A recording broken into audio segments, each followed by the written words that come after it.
I'm a 24-year-old guy, and my wife is 22. We've been married for a little over a year now. Our story started on a dating site. We met, clicked instantly, exchanged numbers, and before we knew it, we were inseparable. Those early days were amazing, constant calls, dates, and that feeling like we were on top of the world. But after the wedding, something changed. Instead of bringing us closer, marriage seemed to push us apart. The warmth we once shared turned into a cold distance. Conversations dwindled and our intimacy took a nosedive. Even the simple morning kisses before work stopped. It was like we were just two people living under the same roof rather than a loving couple. One day my wife forgot her phone at home, and curiosity got the better of me. I know it was wrong, but I couldn't help myself. I saw a number in her messages with countless texts and photos exchanged. My heart sank as I quickly realized that the number was eerily familiar. It belonged to my friend of 25 years, who also happens to be married. Feeling utterly betrayed and needing to clear my head, I went to a bar and downed a few beers. I started talking to the bartender, and before I knew it, I was spilling my guts about everything that had happened. It felt good to unload, and the bartender was surprisingly understanding, even offering some words of wisdom.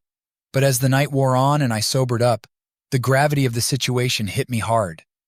I don't know what to do next. The thought of confronting my wife and my friend makes me sick to my stomach. Do I just walk away? Try to fix things? I'm lost and could really use some advice. How do I handle this betrayal from the two people I trusted the most? Any suggestions on how to move forward would be greatly appreciated. It all started innocently enough. I met my wife Emma on a popular dating site. We both swiped right, and from our first date there was an undeniable spark. We laughed at the same jokes, enjoyed the same movies, and seemed to be perfectly in sync. After a few months of dating, I proposed, and she said yes without hesitation. The wedding was a dream come true, filled with friends, family, and endless joy. But soon after the honeymoon, things began to change. At first, it was subtle. Emma started coming home later from work, claiming she was swamped with extra projects. Our conversations became shorter, and she seemed distracted even when we were together. I shrugged it off, thinking it was just the stress of settling into married life. But then the physical distance grew. The spontaneous hugs and kisses that once peppered our days became rare. We went from being a couple that couldn't keep our hands off each other to barely touching. Then there was the phone incident. Emma had left for work in a rush, forgetting her phone on the kitchen counter. I noticed it buzzing with a new message, and my curiosity got the better of me. I know it was wrong, but I opened her messages. What I found shattered my world. There were hundreds of messages from a number that was all too familiar. My friend Jake, who I've known since kindergarten. Jake and I were like brothers. We did everything together, from playing on the same little league team to rooming together in college. He was the best man at my wedding, and I trusted him implicitly. So seeing his number attached to messages filled with intimate photos and flirty texts with my wife was a gut punch. I quickly transferred as much of the conversation as I could to my phone before Emma came back for her forgotten device. My heart pounded in my chest as I skimmed through their messages.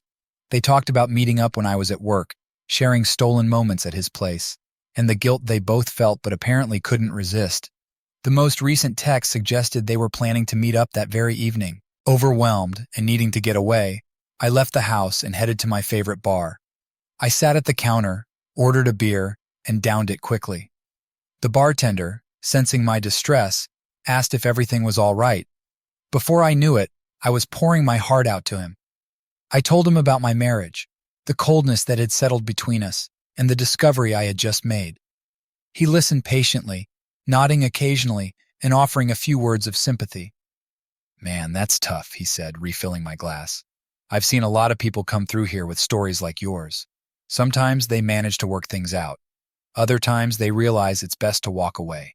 The important thing is to figure out what's best for you." His words echoed in my mind as I nursed my drink. What was best for me? I couldn't imagine life without Emma, but the betrayal cut deep. And Jake? How could he do this to me? The question swirled in my head, and the alcohol did little to numb the pain. I must have spent hours at the bar, because by the time I left, it was dark outside. I stumbled home, dreading the confrontation that awaited me. When I walked through the door, Emma was sitting on the couch, her face illuminated by the glow of her phone. She looked up, surprised to see me. "You're home late," she said. "Yeah, I needed to clear my head." "Is everything okay?" I took a deep breath, the words tumbling out before I could stop them. "No, Emma, everything is not okay. I know about you and Jake." Her face went pale, and she dropped her phone. "What? What are you talking about?" "Don't play dumb," I snapped, pulling out my phone and showing her the messages I had saved. "I saw everything, the texts, the photos. You've been cheating on me with my best friend." Tears welled up in her eyes as she realized she was caught. I can explain." "Explain what?"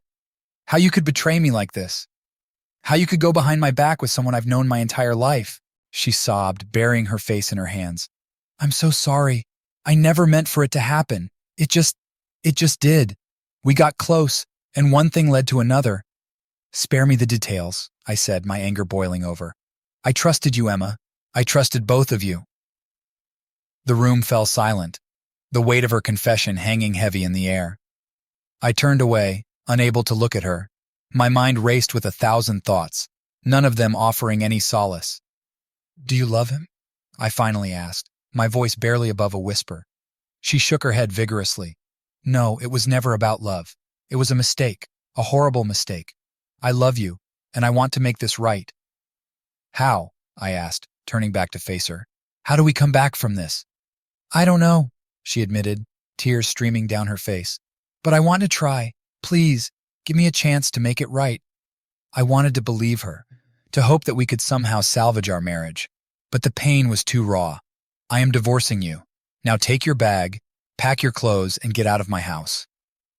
We talked for a while, and I felt a bit better, knowing I had made the right decision. But as the night wore on, the reality of my situation sank in. I was alone, betrayed by the two people I trusted most. I didn't know how to move forward, how to rebuild my Hey everyone.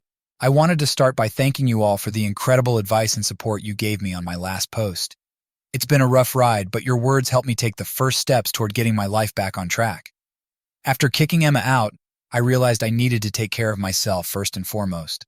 The betrayal had left me feeling physically and emotionally drained, so the first thing I did was make an appointment with my doctor to check my health. I hadn't been feeling great for a while, and I needed to make sure all this stress wasn't taking a toll on my body. Thankfully, the doctor said I was in decent shape, but he did recommend some therapy to help me cope with the emotional strain. Talking to a professional about what happened was a game changer.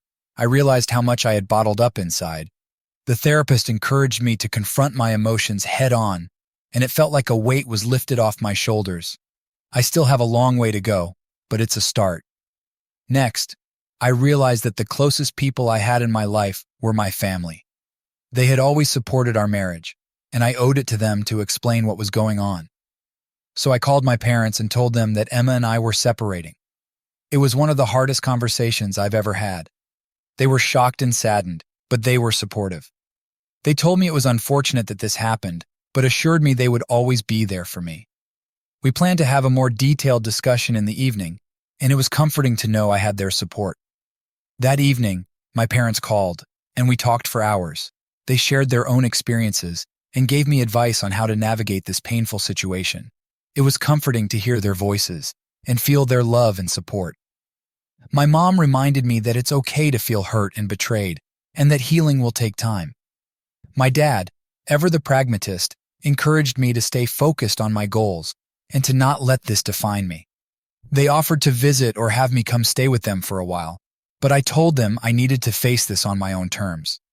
The next thing I wanted to do was tell Jake's wife about the betrayal. She deserved to know what kind of person she was married to.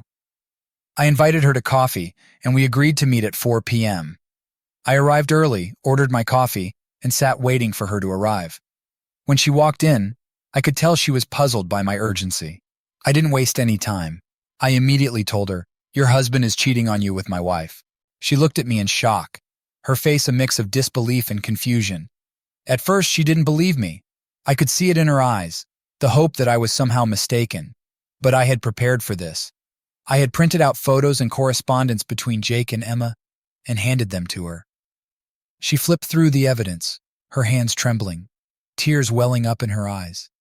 It was a heartbreaking moment, and I wished I didn't have to be the one to shatter her world. She sat in silence for a while, processing everything. When she finally spoke, her voice was shaky. "I can't believe this is happening," she said. "How long have you known?" I explained how I found out and what I had done since then. She thanked me for telling her and said she needed some time to think and figure out what she wanted to do next. I offered my support and let her know that she wasn't alone in this. We promised to keep in touch. As she left, I felt a strange sense of relief. At least now the truth was out there, and we could both start to move forward. Next, I found a divorce lawyer. I needed to protect myself and make sure everything was handled properly. I gathered all the evidence I had, texts, photos, anything that showed the affair, and handed it over to the lawyer. He assured me that we had a strong case and that he would handle everything from here. It was a relief to have someone professional taking care of this mess. Meeting with the lawyer was another step towards taking control of the situation. He was thorough and explained all the legal aspects clearly. He also recommended that I start documenting everything, from my conversations with Emma to any further interactions with Jake. This way, I would be prepared for anything that came up during the divorce proceedings. I followed his advice, buying a journal specifically for this purpose, and began jotting down every relevant detail.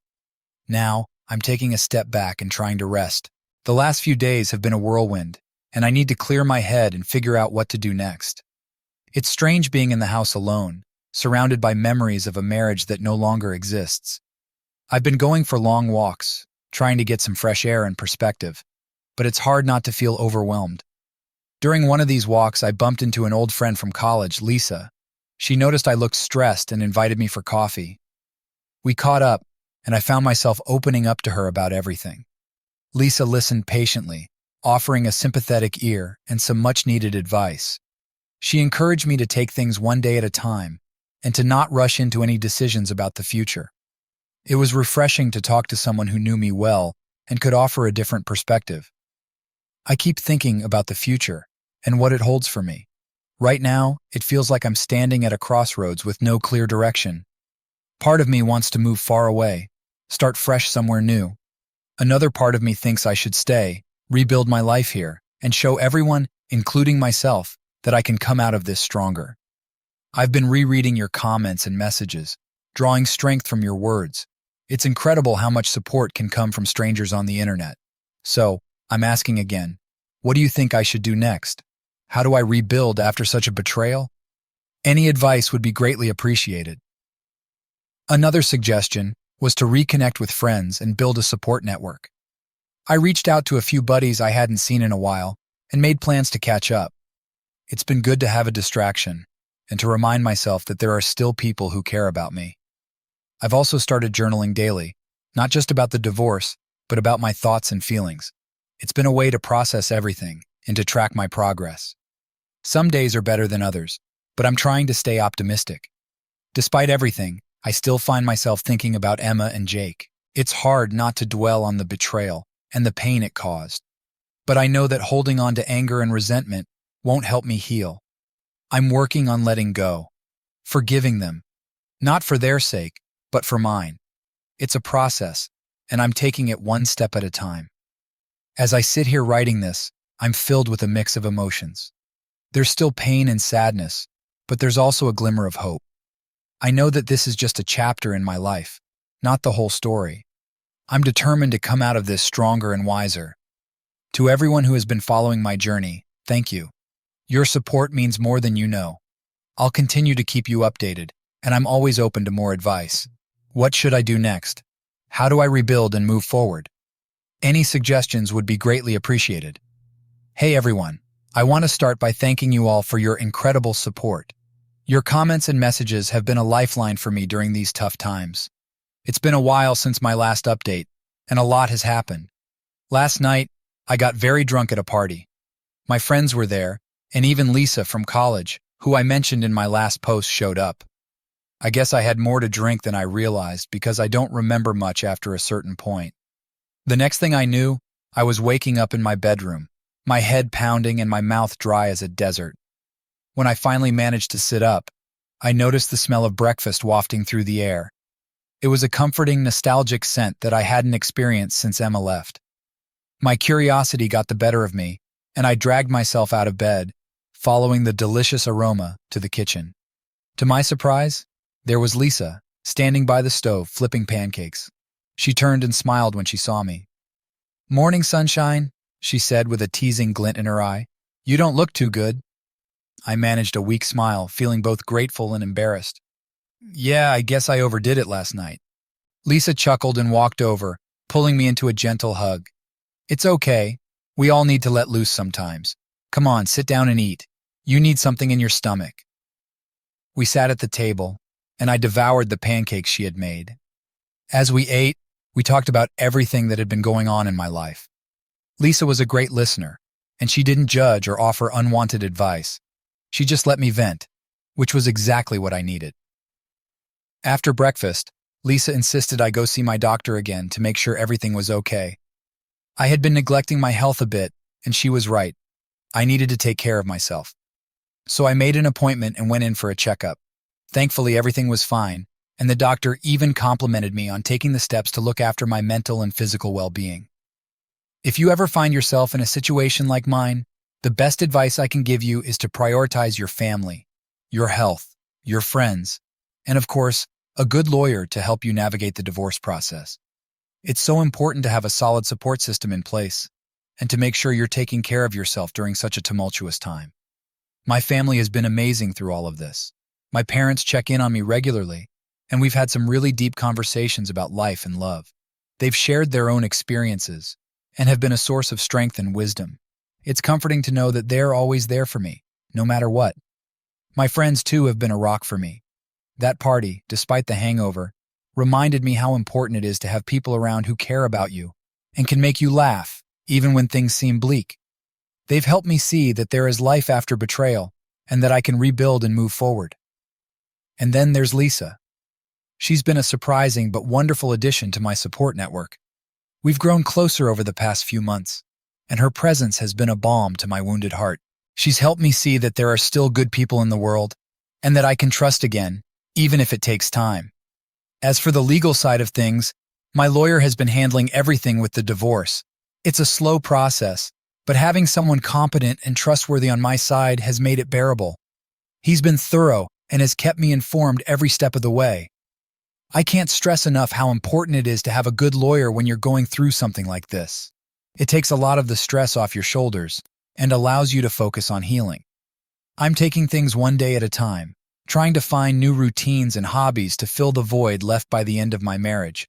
Photography has been a great outlet, and the class I joined has introduced me to some really interesting people. It's been nice to have something to look forward to each week and to see my progress in the photos I take. So, here I am, navigating this new chapter of my life. It's not easy, and there are days when the pain and anger come rushing back. But I'm learning to cope and to lean on the people who care about me. I'm also learning to trust myself again, to believe that I can come out of this stronger and more resilient.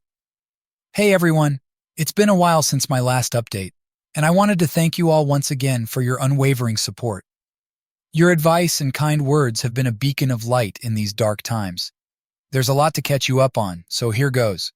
First off, I realized I forgot to mention that I moved out of the house because technically it was hers. We bought it together, but her name was the one on the deed. It felt strange leaving the place where we had so many memories, but it was necessary for my own sanity. I found a small apartment across town, and it's been a decent place to start fresh. Now, here's where things get a bit wild. 3 days ago, my wife Emma somehow found out my new address. Maybe it was through the neighbors or some other way, I'm not entirely sure. She showed up unannounced and was immediately hostile. She accused me of breaking the TV and some other things in her house. At first, I had no idea what she was talking about. But before I left, I had anticipated something like this might happen, so I installed cameras around the house. As she continued to rant, I realized she might be trying to set me up. I stayed calm and reminded myself of the camera footage. She was banging on my door so hard that I had no choice but to call the police. While waiting for them to arrive, Emma lost it completely and broke one of my windows. The police arrived just in time to see the aftermath. When they questioned her, she claimed that I had destroyed her house and demanded compensation. That's when I pulled out my ace in the hole. I showed the police the footage from my cameras. The video clearly showed Emma smashing her own TV and damaging other items in the house. When she realized I had evidence, she went ballistic. The police issued her a citation for the broken window and advised her to leave. I spoke to my lawyer about this incident, and he assured me that this footage would be incredibly useful in court. We're adding it to our growing list of evidence against her. It's disheartening to see how far she's willing to go to make me look like the bad guy, but I'm determined to see this through to the end. Speaking of court, the trial is set to take place in a week. My lawyer is confident that we have a solid case. We've compiled all the evidence, the texts, the photos, the camera footage of her breaking her own things, and it's clear that we're dealing with someone who's trying to manipulate the situation to her advantage. My lawyer says this should be more than enough to finish it. To be honest, I'm nervous about the trial. I've never been through anything like this before, and the idea of facing Emma in court is daunting. But I know I have to do it, not just for myself, but to ensure that the truth comes out and that justice is served. On a more personal note, dealing with all of this has been incredibly taxing. There are days when I feel completely drained and wonder how I'm going to get through it. But then I remember the support I have from all of you, from my family, and from my friends, and it gives me the strength to keep pushing forward. One of the biggest lessons I've learned through this ordeal is the importance of taking care of oneself. If any of you are ever in a situation like mine, please remember to prioritize your health and well-being. Surround yourself with people who care about you, and don't be afraid to seek professional help if you need it. A good lawyer can make a world of difference too. Looking back, I realize how much I've grown since this all began. The pain and betrayal were almost unbearable at first, but I've come to understand that this is just a chapter in my life, not the whole story. There's a part of me that still hurts, but there's also a part of me that's starting to heal and look forward to the future. I've been trying to stay busy and focus on positive things. My photography has been a wonderful outlet, and I've even sold a few prints online. It's a small step, but it feels good to have something that's entirely mine, something that brings me joy. One thing that has really helped is reconnecting with old friends and making new ones. It's amazing how much a simple coffee or a night out can lift your spirits. I've realized that it's important to have a support network and to lean on them when you need to. I also wanted to address something that many of you have mentioned in your comments: forgiveness. It's a tough pill to swallow, and I'm still working on it. Forgiving Emma and Jake doesn't mean I condone their actions, but it does mean I'm choosing to let go of the anger and resentment that's been weighing me down. It's a work in progress, and I know it will take time, but I'm getting there. So that's where I am right now, preparing for the trial, focusing on my health and well-being, and trying to rebuild my life one day at a time. It's not easy, and there are days when I still feel like I'm barely holding it together, but I know I'm on the right path. Thank you all for your continued support and advice. It means more to me than you can imagine. I'll keep you updated as things progress, and I'm always open to more suggestions and words of wisdom. How do you continue to find strength in tough times? Any tips on staying positive and focused would be greatly appreciated. Hey everyone, it's been quite a journey, and I'm here to update you on the latest developments. I can't express enough how much your support has meant to me. You've been with me through the ups and downs, and your advice and encouragement have helped me navigate this difficult time. The day before the trial, I decided it was time to make a fresh start. I moved my belongings into the house I was renting. It felt strange packing up my life once again, but it was a necessary step toward moving forward. As I unpacked, I reflected on how far I've come since this all began. I realized that this was a chance to rebuild, to create a new chapter for myself free from the shadows of betrayal. The morning of the trial arrived, and I felt a mix of anxiety and determination. My lawyer had prepped me well, and I was ready to face whatever came our way. Emma and I arrived separately, but we both had our lawyers by our sides.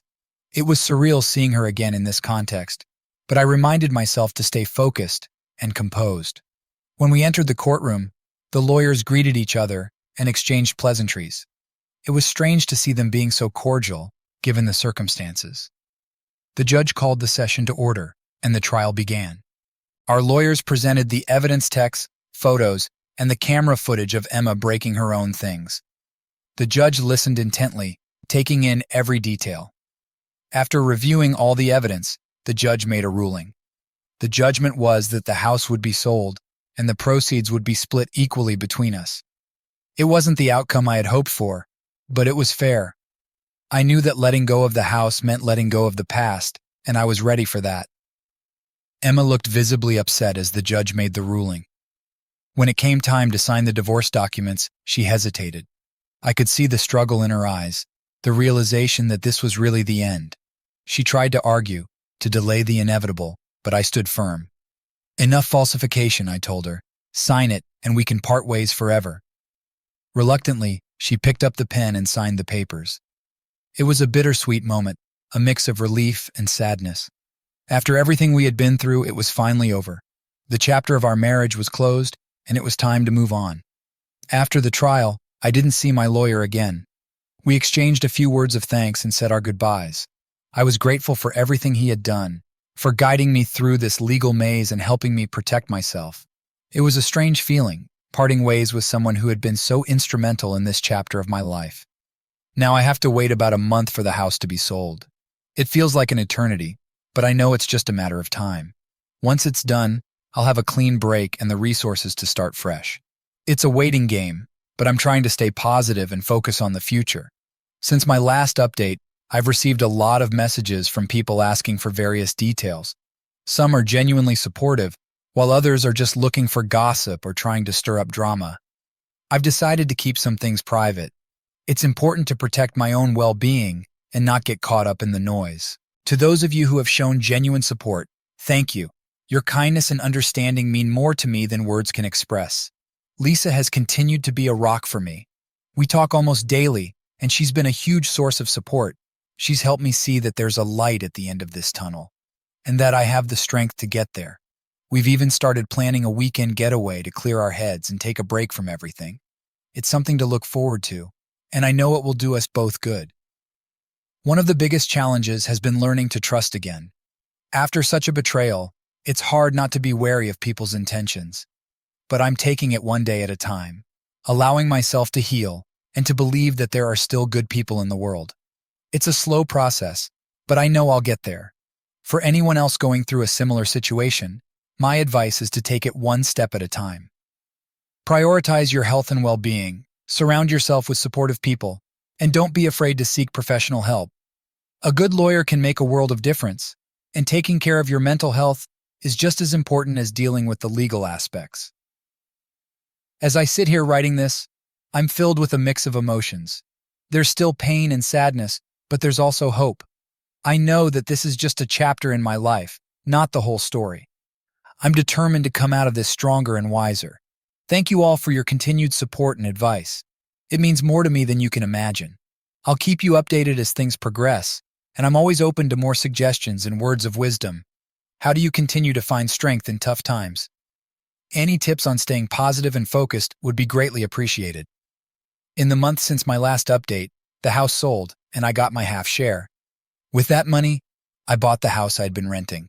It's a cozy place, nothing too extravagant, but it's mine, and that's what matters. Moving in and making it my own has been a therapeutic process.